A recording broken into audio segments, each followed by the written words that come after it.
The auction started at 9 that morning on the courthouse steps in Doniphan, Missouri, and by 10:15 most of the crowd had already gone home.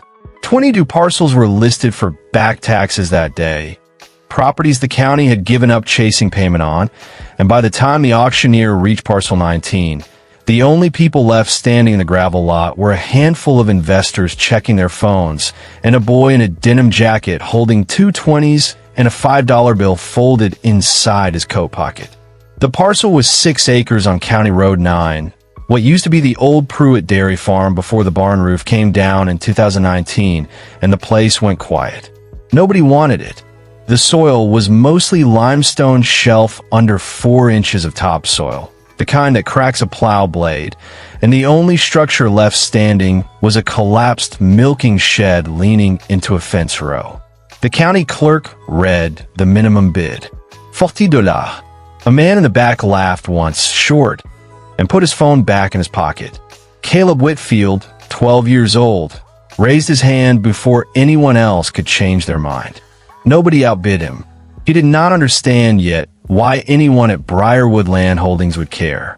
If you have ever paid attention to a piece of land nobody else wanted, you already know there is usually a reason somebody should have. Stay with this one. If stories about quiet persistence and old records mean something to you, consider subscribing and tell me in the comments what county or town you're watching from tonight. Ripley County sits in the southeast corner of Missouri, hill country, where the soil turns from rich bottomland to thin rock the further you get from the current river. The Pruitt place had been a working dairy until 1994, 41 cows on rotation, and after that it passed through 3 owners who each tried something different. A Christmas tree lot, a goat operation, a weekend cabin rental, before the county took it for unpaid taxes in 2023.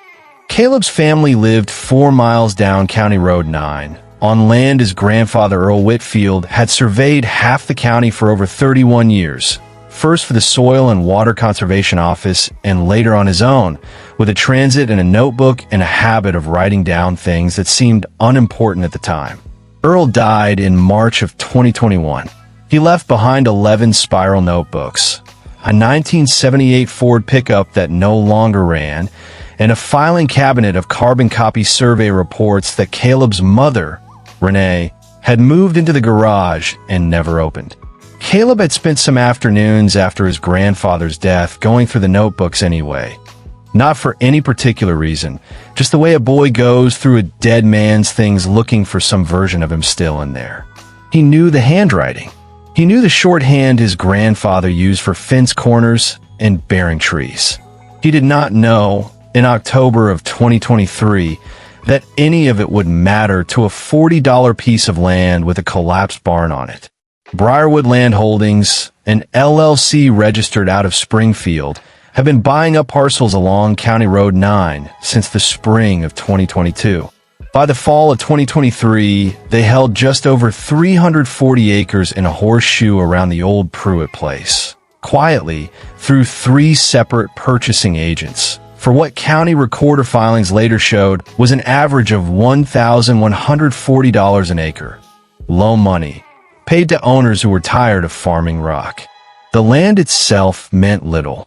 What it sat on top of was a limestone deposit the Missouri Department of Natural Resources had flagged in a 2019 geological survey as commercially viable for quarrying. Briarwood had no plans to farm anything. They had plans to move stone. Renee Whitfield wrote her first letter to Briarwood's registered agent on November 6, 2023, after a man came to the door asking whether the family would sell their 4 acres for $4,500. She wrote to ask, simply, whether the company understood that Caleb's 6-acre lot on County Road 9 included the only deeded gravel lane connecting Briarwood's 340 acres to the county road. She did not get an answer. She wrote a second letter in January, certified, return receipt requested, and received a form response from a paralegal stating the company could not comment on land it did not currently own. She called the Ripley County Recorder of Deeds office and was told politely that easement questions were a matter for a title company or an attorney, and that the office could only pull the documents, not interpret them.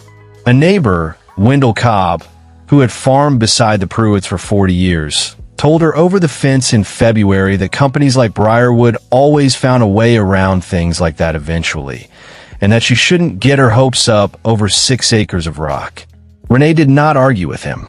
She wrote down the date of every call she made in a notebook of her own, a habit she said later she did not realize she had picked up from her father-in-law until she noticed she was doing it. It was Caleb who found it, not looking for it. On a Sunday afternoon in February of 2024, sorting through one of Earl's older notebooks from 1971, he came across a page with a rough hand-drawn sketch of the Pruitt property, the dairy barn marked with an X, and a single line running from the barn to the county road labeled Gravel Lane. Deeded ROW. See Book 84, page 212. Earl had surveyed the Pruitt farm 53 years earlier for a boundary dispute that no longer mattered to anyone living. What mattered was the notation. A right-of-way recorded. Caleb did not say anything that afternoon. He copied the book and page number onto a scrap of paper and put it in his coat pocket, the same coat he'd worn to the auction, and he went quiet for most of the evening, the way his mother said he did when he was working something out. The following Tuesday, Renee took Caleb out of school for the morning and drove him to the Recorder of Deeds office in Donovan. They pulled Book 84, page 212, a deed from 1948 establishing a 60-foot right-of-way across what was then the Pruitt Dairy, granted to the landlocked tract to the north for ingress, egress, and farm use in perpetuity. The clerk made copies for $1 a page. Renee paid in cash. Over the following 6 weeks, the two of them, a 12-year-old and his mother, working at the kitchen table some nights until 11, pulled every deed connected to the 340 acres Briarwood had assembled, going back through 3 prior owners, a process that cost them $43 in copy fees and 4 separate trips to the courthouse. What they found, confirmed twice by a title abstractor in West Plains they paid $300 to verify, was that the 1948 right-of-way had never been extinguished, never been rerouted, and ran directly across the 6 acres Caleb had bought for $40. There was no other recorded legal access to Briarwood's land that did not cross either a creek with no bridge or a neighbor's posted property. The gravel lane on Caleb's lot was the only way in. Renee did not call Briarwood. She did not call a reporter. She and Caleb kept the documents in a manila folder in the garage, and Caleb went back to school, and through the spring he mowed the 6 acres himself on a borrowed riding mower, partly because the county required it and partly, he said later, because it felt like something you did to land you owned. A man named Dale Pruitt, no relation to the old Pruitt family, despite the name, a regional manager for Briarwood, drove out to the property in May. He parked at the gate and stood looking at the gravel lane for a while before he came up to the porch.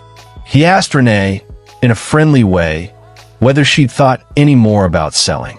She told him that before they talked about selling anything, he might want to have his own title company check Book 84, page 212 at the recorder's office. He wrote the page number down on the back of a business card. He did not say much else. He left without finishing his coffee. Briarwood's attorneys confirmed the easement themselves in early June. There was no dispute to be had. The document was 56 years old and properly recorded, and a quarry operation with no legal access road to a state highway had no operation at all. The company's offer, delivered through its agent in late June 2024, was $185,000 for the 6 acres, plus a separate access agreement allowing Briarwood to widen and maintain the gravel lane at their own cost. Renee and Caleb did not negotiate it up. They consulted a real estate attorney in Poplar Bluff for a flat fee of $450, who told them the offer was fair, and they accepted it in July. Caleb did not give any interviews. The local paper ran 4 paragraphs about it on page 6, mostly about the legal mechanics of easement, with a single quote from Renee, saying her father-in-law kept good records. Caleb put $40,000 of the proceeds into a custodial account that does not become available to him until he turns 25. He spent some of the rest on a used Kubota mower with a 48-inch deck, which he uses now to cut 3 other vacant lots on County Road 9 for neighbors who pay him $25 a visit. Earl Whitfield wrote a note on a 1971 survey for a property dispute that was settled, resolved, and forgotten within the year. He had no reason to think it would matter again. He filed it anyway, the way he filed everything, because that was simply what a surveyor did with what he found. His grandson, going through a dead man's notebooks for no particular reason, found a use for it 53 years later. Caleb still has the original $40 receipt from the county clerk's office. He keeps it folded in the same coat pocket where he carried it that morning, along with the page number that turned out to matter more than the land itself.